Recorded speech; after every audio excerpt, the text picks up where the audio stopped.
So in this video we'll be making this horseshoe flower.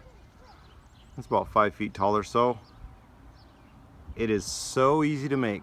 If you're looking for a simple one and you've never made anything, this is the place to start, because they're very easy to make and fun.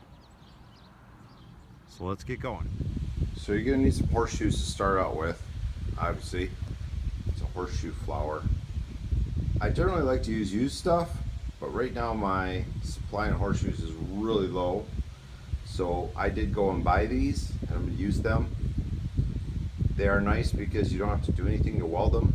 You just start welding on them without having to clean them up. But it does cost more than if you can get the used ones.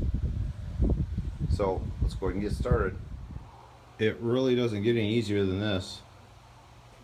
This is a metal lid. I think it's off a tobacco can. It's like 5 inches around. And I just put one layer down, a clover, and then spaced them out. And we'll set the second layer on there. And then I only weld them on the back. I just go around, just try to tack them real quick so it stays somewhat flat, and then come back and weld them solid. And then that gives you your flower. And this is tapered, so once it's done, it comes right out, no problem. And that's what I use. One nice thing about buying the horseshoes too is you can buy them all the same size, because horseshoes come in different sizes, just like people's shoes. Because when you're doing it, it looks symmetrical that way. Sometimes with used horseshoes, especially if you get them from a farrier that does a lot of horses, there'll be all different sizes in there. So it's all welded together. That's the back. That's the front. Then I've got a piece of 5/8 or half-inch rod, I'm not sure. Now you can use a piece of re-rod for this. Just make sure you get the uncoated stuff. And then the only question is if you want to go to the bottom, one of the horseshoes there, or go to there. In between the two, I think I'm going to go here. You can get a little bit more weld on it that way. I don't want it to break.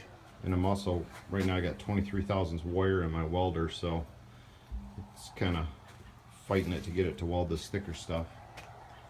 But I don't feel like changing it just to get this project done. I don't know, this rod's probably, well, this is probably 4.5 feet tall. You can make it any height you want. Usually you don't need anything on the bottom as far as blades to keep it from tipping over. Usually you can just put the rod on there because they don't catch a lot of wind. So let's weld that on. Alright, so we've got the stem welded on. Now the last step, see I told you it was going to be easy, is just to weld. I like to put some pedals on. Usually 2's good.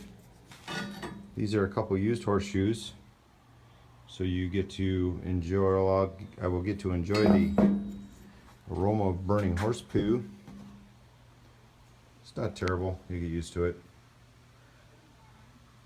We'll just weld those on and it should be done. So a couple things, now that it's together, make sure you weld the pedals on well. People will tend to use those as handles to push them in the ground.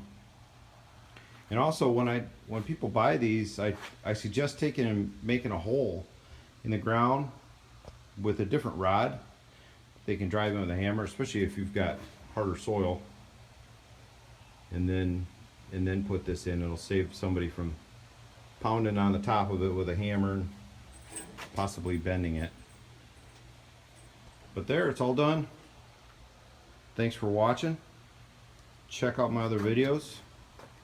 Also, Scrap to Art Metalworks on Facebook. You'll see some of my other projects.